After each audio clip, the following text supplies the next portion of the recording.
آج کا دن ناظرین پریس کانفرنس کی نظر ہو گیا. پتہ یہ لگتا ہے اگر پریس کانفرنس کو ریکال کریں کہ جس طرح پاکستان میں کوئی بہت بڑی ریولوشنری تبدیلی آ رہی ہے. ہوا کیا ہے؟ پنجاب کی کابینہ شاید ڈیزالو ہو جائے اور اس میں سے جو 7 ایک منسٹرز ہیں شاید وہ تبدیل ہو جائیں, شاید نہیں یقینی تبدیل ہو جائیں. اس کے علاوہ کچھ ہمیں ظاہراً تبدیلی نظر نہیں آتی. بہرحال کچھ ایشوز ریز ہوئے ہیں آج کی پریس کانفرنس سے. حنیف عباسی صاحب, لوٹے تو آپ کے ساتھ ہیں, یہ الزام بہت لگایا بابر اعوان صاحب نے. انہوں نے کہا جی آپ نے لوٹوں کا ہار جو ہے اب پرو لیا ہے. اتنی بڑی تہمت. میں طلعہ صاحب دیکھیں, میں اگر جانا چاہوں نا صرف 3 سال تک ہی جاؤں گا, پیچھے تو 90 والی 80 والی 70 والی پہ جاتا ہی نہیں میں. اگر 3 سال میں جاؤں نا تو جو کچھ بلوچستان کے اندر ہوا اور جس طریقے سے مینڈیٹ کو چھینا گیا, ہم نے تو نہ نیشنل اسمبلی میں چھینا ہے تو نہ کسی اور پنجاب میں چھینا ہے.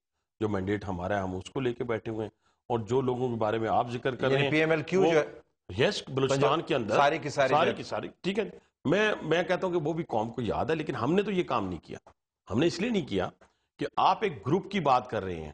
اگر آج کی 18ویں ترمیم کی بات کریں اس کو بھی میں جسٹیفائی کرنے کے لیے تیار ہوں, اور جو اس وقت رائج قانون ہے وہ بھی بتانے کے لیے تیار ہوں.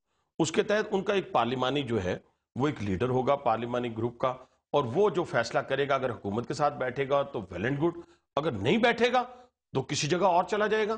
ہم نے تو نہیں اس چیز کو بلایا. 4 گروپ اگر زرداری صاحب کے الیکشن کے دوران اگر 14 بندے کاف لیگ کے ان کو ووٹ دے دیا, تو کیا زرداری صاحب نے یا پاکستان پیپلز پارٹی نے ووٹ واپس کر دیے تھے؟ ہم نے تو ووٹ بھی نہیں لیا کسی سے. کہنے سے مراد پھر دوسری بات جو موصوف فرما رہے ہیں, دیکھیں میں یہ کہتا ہوں کہ آج اگر محترمہ آپ کے ساتھ بیٹھی ہیں, میں پروگرام سے پہلے بھی کہہ رہا تھا, کل جہاں تھیں یا ہم جہاں تھے, ہم نے اپنی قیادت کے متعلق آج تک اس منہ سے کوئی ایسا لفظ استعمال نہیں کیا کہ ہمیں شرمندگی ہو آج ان کو دفاع کرتے ہوئے. لیکن جن کی آپ بات فرما رہے ہیں وہ آپ کو یاد ہے, اور آج بھی اشعار پڑھ رہے تھے. اگر کہیں تو وہ اشعار سنانے کے لیے میں تیار ہوں, لیکن شاید میری زبان وہ زیب نہیں دیتی. میرا نہیں خیال جو نہیں سنیں, میں وہ نہیں سناؤں گا. میں آپ کا پروگرام ماشاءاللہ بہت ہی اچھا پروگرام ہے, اور ہم بھی نہیں چاہتے کہ یہ تلخیاں جو ہیں ان کو بڑھایا جائے. لیکن یہ ضرور میں کہوں گا کہ وہ اشعار قوم کو یاد ہیں جو اینٹی بھٹو جو موومنٹ ہوتی تھی اس میں وہ پڑھا کرتے تھے. ایک محترمہ بے نظیر بھٹو کے بارے میں آج تک ہم بھی, حالانکہ ہم اینٹی پیپلز پارٹی پیدا ہوئے ہیں, لیکن ہم نے آج تک ان کی ذات کے متعلق کسی جگہ کھڑ کے سیاسی طور پہ تو بات کی ہوگی, لیکن راول پنڈی بار وہ یاد کرتی ہے وہ منہ سے نکلی ہوئی گالیاں.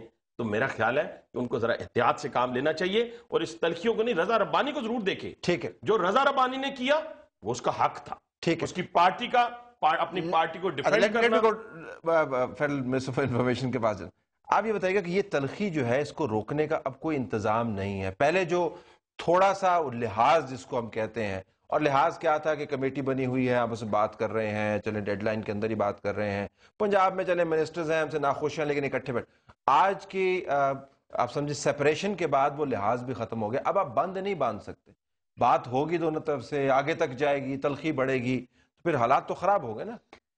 دیکھیں طلعت صاحب, اصل بات یہ ہے کہ جو حنیف عباسی صاحب کہہ رہے ہیں, دیکھیں جب یہی وہ خدشات تھے, یہی وہ چیلنجز تھے جس کو ہماری لیڈرشپ دیکھ رہی تھی, اور تمام تر ان کی خواہشات کے باوجود ہماری قیادت نے اپنے وزراء کو وہاں سے ودڈرا نہیں کیا تھا, کیونکہ جو اوپر سے قیادت کی لائن ہوتی ہے وہ نیچے ورکرز تک ٹریول کرتی ہے. ورکرز, ان کا پولیٹیکل ورکر, میرا political worker, head to head ہم اوپر بیٹھے ہوئے تھے کولیشن میں, لیکن وہ ورکر ایک دوسرے کے ساتھ نہیں بیٹھا ہوا تھا. وہ ورکر اپنے اپنے مورچے پہ مورچہ بندی بنا کے بیٹھا ہوا تھا. وہ نون کا ورکر, پیپلز پارٹی کا ورکر اپنے اپنے سیاسی مفادات اور اپنے اپنی پارٹی کے رائٹس کے ساتھ کھڑا تھا. آپ کیوں بیٹھے ہوئے؟ آپ اکٹھے کیوں بیٹھے ہوئے؟ دیکھیں کیوں بیٹھے تھے کہ جو محترمہ بے نظیر بھٹو شہید اور میاں نواز شریف صاحب کا ایک چارٹر آف ڈیموکریسی سائن ہوا, جس کے تحت یہ طے ہوا کہ جس پارٹی کا جہاں مینڈیٹ ہوگا دوسری پارٹی اس کا احترام کرے گی اور اس کو مدت پوری کرنے کا موقع دیا جائے گا. ابھی ہے نا چارٹر آف ڈیموکریسی, یہی بات ہے نا کہ آپ نے دیکھیں اب جس وقت پنجاب میں گورنمنٹ بنانے کا وقت آیا, پی ایم ایل این کے پاس اس وقت ریکوائرڈ نمبرنگ نہیں تھی. ہم اسی طرح ہمارے پاس بھی فیڈرل گورنمنٹ کے پاس نہیں تھی, لیکن یہ پنجاب میں لارجسٹ پارٹی تھے, ہم وفاق میں لارجسٹ پارٹی تھے. ہم نے اس جیسچر کو ایکسٹینڈ کیا, اور 40+ لوگ تھے جو آزاد منتخب ہوئے تھے. ان لوگ وہ منتظر تھے کہ کس کی حکومت بنتی ہے تاکہ ہم اس کو جوائن کریں. پاکستان پیپلز پارٹی کی قیادت نے اسی مفاہمت کی سیاست کی لیگیسی کو آگے لے کے جاتے ہوئے ان کو یہ موقع دیا کہ آپ لارجسٹ پارٹی ہیں, آپ حکومت بنائیں. اب کیا ہو گیا؟